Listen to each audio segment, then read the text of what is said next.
మాతృదేవోభవ, పితృదేవోభవ. నేను మీ డాక్టర్ శ్రీధర్. నా phone number 9295909819. ఇప్పుడు మనము 16వ తారీఖు సెప్టెంబర్ నెల 2025 నుండి 30వ తారీఖు సెప్టెంబర్ నెల 2025 వరకు గోచార ఫలితాలు ఏ విధంగా ఉంటాయి అనేటటువంటిది మనం తెలుసుకునేటటువంటి ప్రయత్నం చేద్దాము.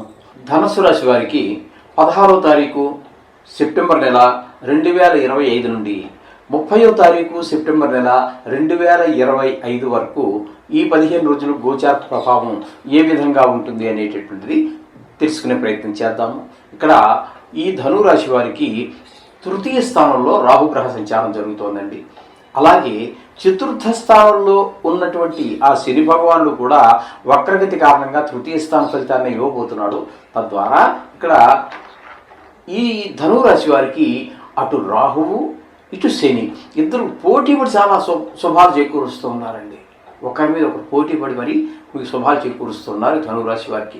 ఇక్కడ ఏంటంటే ఇక్కడ ముఖ్యంగా ఇంట్లో మీ సోదరులు, కుటుంబ సభ్యులందరూ కూడా, అలాగే ఇంటి పక్క చుట్టుపక్కల ఉన్నటువంటి వారు, అలాగే మీరు ఏదో జాబ్ చేస్తున్నారు అక్కడ మీ పై స్థాయి వారు, కింద స్థాయి వారు, మీ స్థాయి వారు, అలాగే వ్యాపారం చేస్తున్నారు అక్కడ కూడా మీపై మీ మధ్య లేదు మీ హోల్ అండ్ సోల్ మీరే అయినా కూడా మీకు అన్ని రకాలైనటువంటి తెలిసిన వాళ్ళు తెలియని వాళ్ళు అందరూ కూడా సహాయ సహకారాలు అందించడం ద్వారా మీ పురోగతి స్పష్టంగా గోచరిస్తూ ఉంటుంది. మనకి ఈ రాహువు శని ఇద్దరు పోటీ పడి కూడా మిమ్మల్ని మహా ప్రోత్సాహం చేసి అప్లిఫ్ట్ ఇస్తున్నారు, పైకి లేపుతున్నారు. అది మీరు సద్వినియోగం చేసుకోగలగాలి. ఇకపోతే సప్తమ స్థానంలో గురుగ్రహ సంచారం జరుగుతుందండి. ఇది ముఖ్యంగా 7వ స్థానం అంటే కళత్ర స్థానం కాబట్టి పెళ్ళి కానిటువంటి వారు ఎవరైనా అమ్మాయిలు కావచ్చు, అబ్బాయిలు కావచ్చు, వాళ్ళు ఉన్నట్టయితే ఇన్నాళ్ళ నుంచి ఎన్నో సంబంధాలు పూర్వకాలంలో ఇన్ని లేవండి. ఒకటేలాగా 2, 3 చూసేవారు. కొన్ని అయితే అసలు సంబంధం చూసే పనే లేదండి. ఆల్రెడీ చిన్నప్పటి నుంచి ఎరుగున పిల్లలు చేసుకునేవారు. అప్పుడు ఆ పెళ్లి చూపులకు వెళ్ళాలి, వాళ్ళు ఒప్పుకోవాలి, వీళ్ళు ఒప్పుకోవాలి, లేకపోతే వాళ్ళ పరిస్థితి, వాళ్ళ బ్యాక్గ్రౌండ్ ఏంటి, ఫ్రంట్ రౌండ్ ఏంటి, బ్యాక్గ్రౌండ్ ఏంటి, ఇవేం లేవండి ఆనాడు. వాళ్ళ బ్యాక్గ్రౌండ్ వీళ్ళకి తెలుసు, వీళ్ళ బ్యాక్గ్రౌండ్ వాళ్ళకి తెలుసు. అన్ని ఫ్రంట్ బ్యాక్లో సైడ్ రౌండ్లు అన్నీ తెలుసు అందరికీ. కాబట్టి ఈ తలనొప్పులు ఆనాడు లేవు. ఇప్పుడు ఎవరి గురించి ఏమీ తెలియదు. కేవలం దీని మీద ఆధారపడి అది ఎక్కడి నుంచో చూసుకొచ్చి అది ఏ ప్రాంతంలో వాళ్ళు ఎక్కడో ఏంటో ఏమీ తెలియదు. ఎక్కడో ఇంటర్నెట్లో వెతుక్కోవడం, పట్టుకురావడం, వీళ్ళ వివాహ పొంతం చూడండి అంటాం. మేమేదో చూసినంత వరకు చెప్తున్నాం. ఇందులో ఏంటంటే ఏజ్ ముదిరిపోతుందండి అందరికీ కూడాను. ఇదో పెద్ద దౌర్భాగ్యం. అది 35 అట్టు వచ్చేసింది. ఆ అమ్మాయిని చిన్నపిల్లని చేసేయాలి. ఇప్పుడు చిన్నప్పుడేమో పెద్ద అయిపోవాలి, పెద్ద అయిపోయి చిన్నదైపోవాలి. అమ్మాయినా అబ్బాయినా కూడా తీసుకెళ్ళి దీన్ని ఏదో సుశి దగ్గర తీసుకెళ్ళి ఒక 5 సంవత్సరాలు కొంచెం తగ్గించండి గురువు గారు. ఏమన్నా తగ్గించడానికి జ్యోతిష్ ఎవడండి తగ్గించడానికి? నాకు అర్థం కాదు. ఇలా బ్రహ్మదేవుడు తగ్గిస్తాడా? చిత్రగుప్తుడు తప్పిస్తాడా?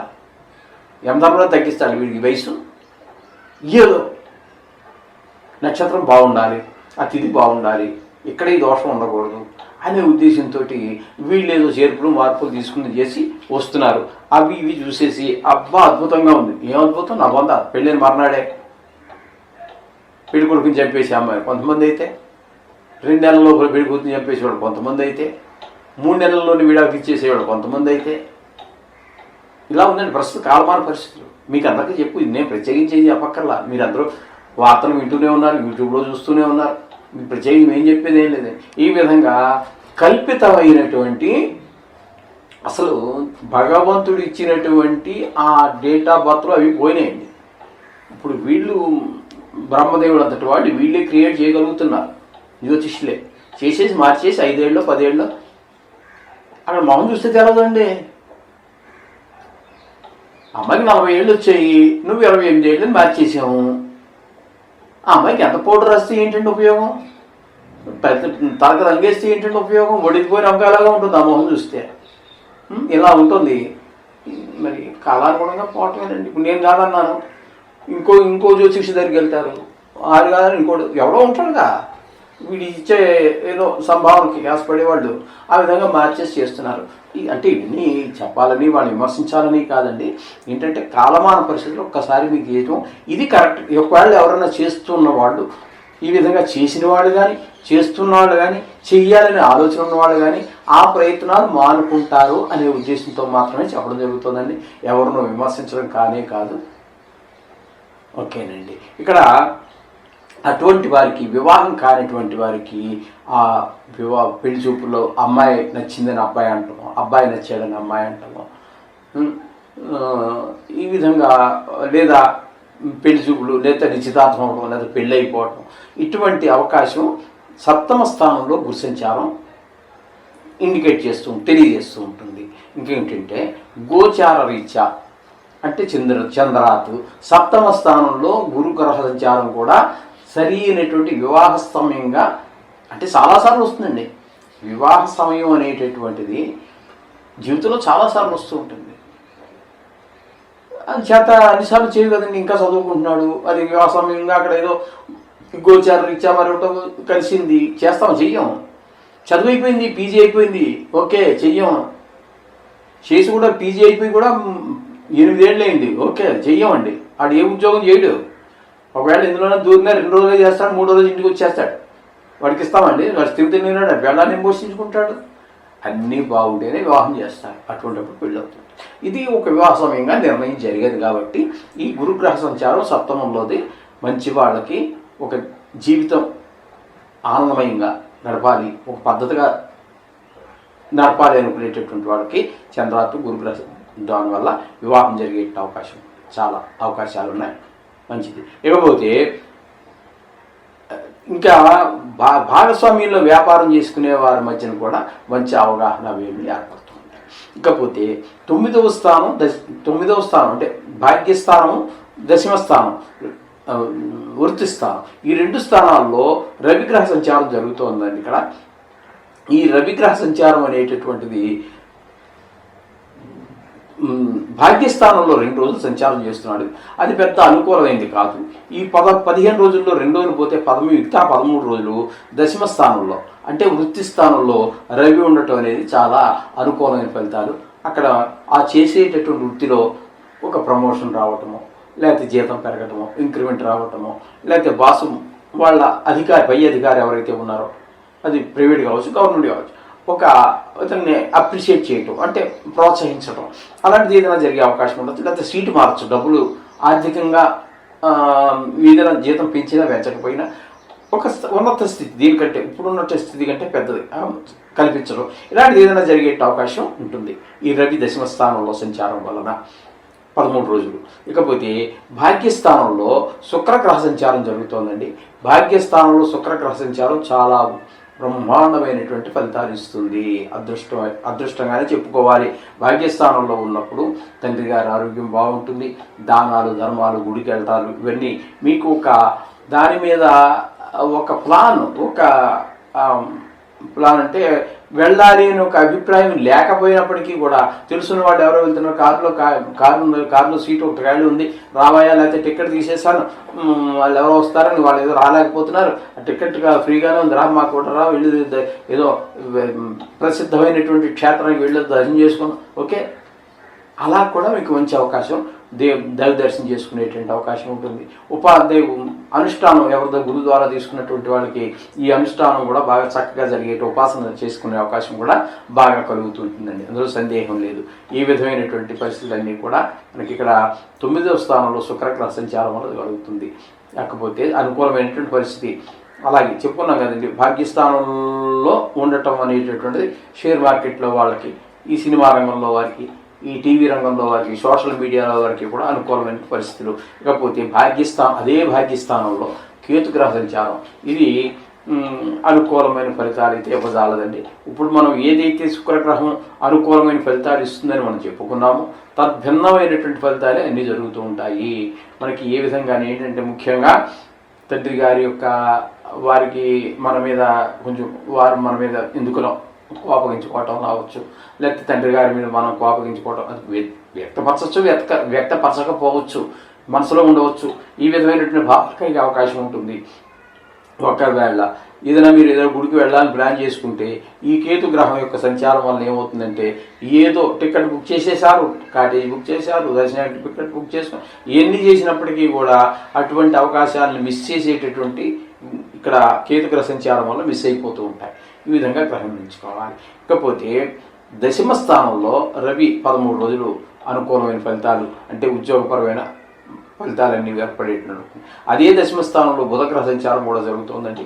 ఈయన కూడా రవితో పాటుగా మీ ఉన్నతికి, మీ వ్యాపారంలో అభివృద్ధికి, ధన ఆదాయానికి, ఉద్యోగం అయితే ఉద్యోగంలో ప్రమోషను, లేకపోతే ఒక అదే శాలరీలో కొంచెం అంతకంటే ఉన్నతమైనటువంటి అది ఉంటుంటాయి, కొన్ని ఉంటుంటారండి. ఈబీ క్రాసింగ్ అని అంటుంటాము. అందుచేత ప్రమోషన్ రాకపోయినప్పటికీ జీతం పెరుగుతూ ఉంటుంది. అంటే తర్వాత స్టేజ్లో తర్వాత పొజిషన్లో ఏ శాలరీ వస్తుందో అదే శాలరీ ప్రమోషన్కి అవకాశం లేదు, అక్కడ ఖాళీ లేదు. కానీ ఇతని సీనియారిటీ ప్రకారం అక్కడ దానికి ఆ శాలరీ ఇచ్చేస్తారు. ప్రమోషన్ వస్తే ఏ శాలరీ వస్తుందో ఆ శాలరీ ఇస్తారు. దాన్ని ఈవీ క్రాసింగ్ అంటారు. అట్లా ఈ బుధుని ఇక్కడ దశమ స్థానంలో ఉండటం వల్ల, అనుకూలమైన స్థానంలో ఉండటం వల్ల అటువంటిది ఏదో ఒక శుభపరిణామం, వృత్తిపరమైన శుభపరిణామం జరుగుతుంది. ఈ విధంగా మనం గ్రహించుకోవాలి. ఇక ఏకాదశ స్థానంలో కుజగ్రహ సంచారం చాలా, ఏకాదశ స్థానంలో ఏ గ్రహమైనా మంచి శుభపరిణామాలు అందిస్తూ ఉంటుందండి. ఇక్కడ ఆదాయం పెరుగుతుంది, కుటుంబ సభ్యులందరి యొక్క సహాయ సహకారాలు అందుతూ ఉంటాయి. ఏ వ్యవహారం మొదలుపెట్టినా కూడా అందులో పరిపూర్ణమైనటువంటి ఆ వ్యవహారంలో విజయం సాధించగలుగుతారు. ఇందులో ఎటువంటి అనుమానం అక్కర్లేదు. ఈ విధమైన ఫలితాలన్నీ కూడా మనకి స్పష్టంగా గోచరిస్తూ ఉన్నాయి.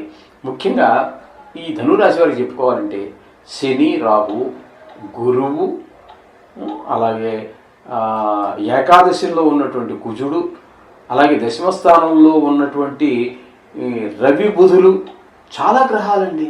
చాలా ఎక్కువ గ్రహాల యొక్క అనుగ్రహం ఈ గోచార రీత్యా ఈ ధనురాశి వారికి లభిస్తూ ఉన్నది. అదృష్టం పర్లేదు, తప్పేం లేదు, దాని గురించి కంగారు పడక్కర్లేదు. ఇంకా 1-2 గ్రహాలు ఉంటాయనుకోండి ప్రతికూలంగా, దాని గురించి పెద్ద కంగారు పడక్కర్లేదు మీరు. అందుచేత ఇది కేవలం గోచారం అండి, ఎగిరి గెత్తేయాల్సిన పని లేదు. ఎక్కువ గ్రహాలు ప్రతికూలంగా ఉన్నాయని చెప్పేసి డీలా పడిపోవాల్సిన పని లేదు. ఇది కేవలం గోచారము. మీ వ్యక్తిగత జాతకమే 100కి దగ్గరగా 85 నుంచి 90% మీ మీ జీవిత గమనాన్ని నిర్దేశిస్తుంది. దానికి ఈ గోచార ఫలితాలు అనుసంధానం చేసుకుని చూసుకోవాల్సిందే. మాత్రాన ఇది పూర్తిగా ఇండివిజువల్గా ఇది ఏ ఒక్క వ్యక్తికి సంబంధించింది కాదు. గ్రహించారు కదండి. అంచేత ప్రతికూలమైనటువంటి గ్రహాలకి మీరు నిత్యము చేసేటువంటి పూజలో 2 నిమిషాలు కేటాయించండి. అయితే ఈ నెలలో వచ్చేటటువంటి ఈ మాస శివరాత్రి ఒక అద్భుతం. ఒక నెల రోజుల పాటు ఆయన మిమ్మల్ని కాపాడుతాడు. ఆ రోజున శివరాత్రి రోజున శివదర్శనం చేసుకోండి. మీ శక్తి కొద్దీ పత్రం, పుష్పం, ఫలంతో ఏదో సమర్పించుకోండి. ఇంకా అయితే అభిషేకాలు చేయించుకోండి, ఏమైనా చేయించుకోండి. మీకు ఈ నెల రోజులు ఆ శివుడు మిమ్మల్ని కాపాడుతూ ఉంటాడు. అలాగే మరొక అదృష్టం ఏంటంటే 22వ తారీఖు నుంచి ఒక 9 రోజుల పాటు దేవీ నవరాత్రులు జరుగుతున్నాయి. ఈ దేవీ నవరాత్రులు ఈ 9 రోజులు 9 రకాలైనటువంటి అవతారాలతోటి మన అనుగ్రహించడానికి సాక్షాత్తు ఆ దేవే వస్తున్నది. దాన్ని ఈ అవకాశాన్ని మీరు పూర్తిగా వినియోగించుకోండి. అలాగే ఏదో యూట్యూబ్ కోసం, ఫేస్బుక్కో గంటల తరబడి మనం ఖర్చు పెట్టగలుగుతున్నాం. కానీ 5 నిమిషాలు దేవుడి మీద ఎందుకు మనసులో అగ్నం కావటం లేదు? ఇదే క్వశ్చన్ మిమ్మల్ని వేస్తున్నాను. కానీ నిజానికి నేను కూడా అంతేనండి. చాలా వరకు ఏదో నాకేదో మినహాయింపు ఏం లేదు. కొంచెం ఉందంటే విషయం తెలుసు కాబట్టి మీ అంత కాకపోవచ్చు, కానీ ఉందండి. ఇది ఒక వీక్నెస్ అయిపోయింది. ఎందుకంటే ఏం చేయలేం. కొంచెం ప్రయత్నం చేద్దాం. మరి ప్రయత్నం చేస్తే, ప్రయత్నపూర్వకంగా చేస్తే కొంత ఏదైనా సాధించవచ్చేమో. అందుచేత మీరు ఈ విధంగా దేవత మీద మీరు దృష్టి పెట్టండి. ఇది చాలా వరకు విజయం సాధించగలుగుతారు. ఈ అపజయాల నుంచి బయట పొందగలుగుతారు. శుభం భూయాత్.